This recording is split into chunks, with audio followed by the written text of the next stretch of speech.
Tonight, a man sits in a Rhode Island jail waiting sentencing for heinous crimes he got away with for years. They happened in Haiti, and his victims were among the country's most vulnerable, orphans living on the streets. The man sitting in jail tonight targeted these children while living a double life in plain sight. Now, I need to warn you, the abuse you're about to hear described is graphic and it's disturbing.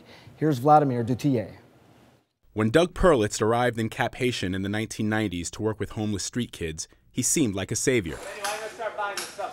Perlitz built a school where boys could be safe.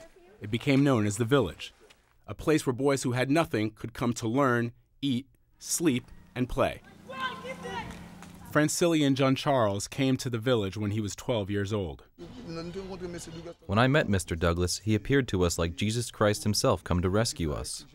Brian Russell was an early donor to Perlitz's project. We opened the gates up to the village, and it was like this paradise. There was no garbage in the village. There were buildings that were not in complete disrepair, and it seemed like an oasis in the middle of, a desert. Perlitz raised a lot of money and was beloved by the local community. What no one knew, however, was that behind the smiles and the good deeds, Doug Perlitz was actually a monster. According to more than a dozen boys, Perlitz routinely molested them for years. Douglas had an outward appearance that would make it hard to believe he was doing these things, because whenever people would see him, he would always be praying and rescuing children. Wilnick Messidor was just 11 when he says Perlitz began to abuse him. Fredlin Legrand was 14.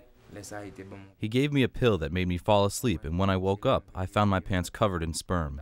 I started to cry because I never thought something like this would ever happen to me. One night he would take Francillian. One night he would take me. One night it could be anyone else. He always had a watch, and he used the watch light to look for little kids to have sex with them. The boys say they didn't know what to do. They didn't want to return to the streets, so they stayed silent for years. But in 2007, unable to stand it any longer, a few boys approached teachers and adults in town and told them what Perlitz did. But either no one believed them, or they were afraid to cross Doug Perlitz. The school became a business boon for the town, and to live well in this town, you needed to go through Mr. Douglas.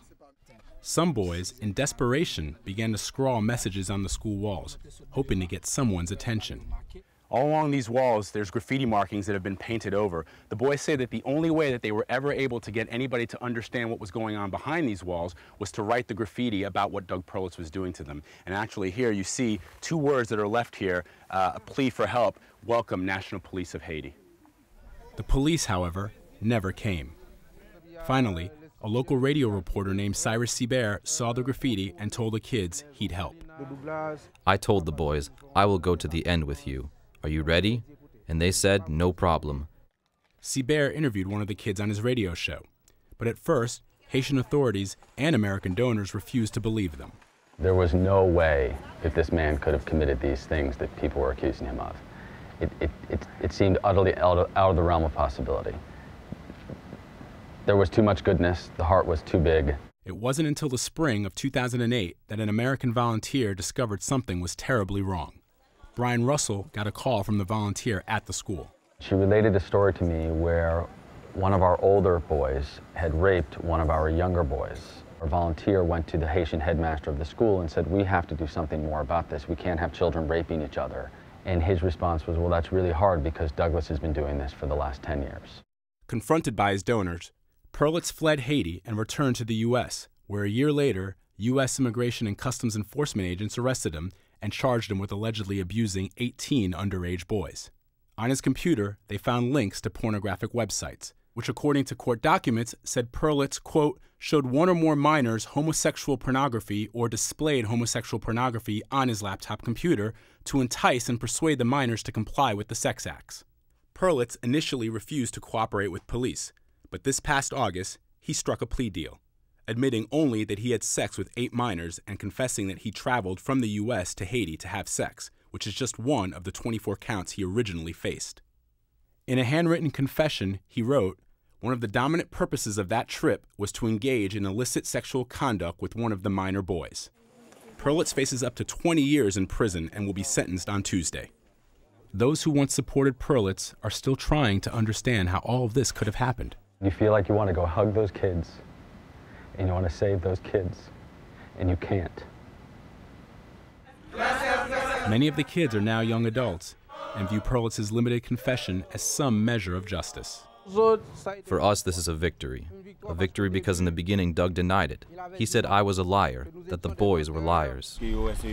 I felt proud because everybody used to say that I was lying, but I knew I was telling the truth. For these young men, the truth has come with a heavy price. The school is closed, the staff laid off, and they're back on the streets. The same streets where Doug Perlitz found them so many years ago. Vladimir Duthiers, CNN, Cap Haitian, Haiti.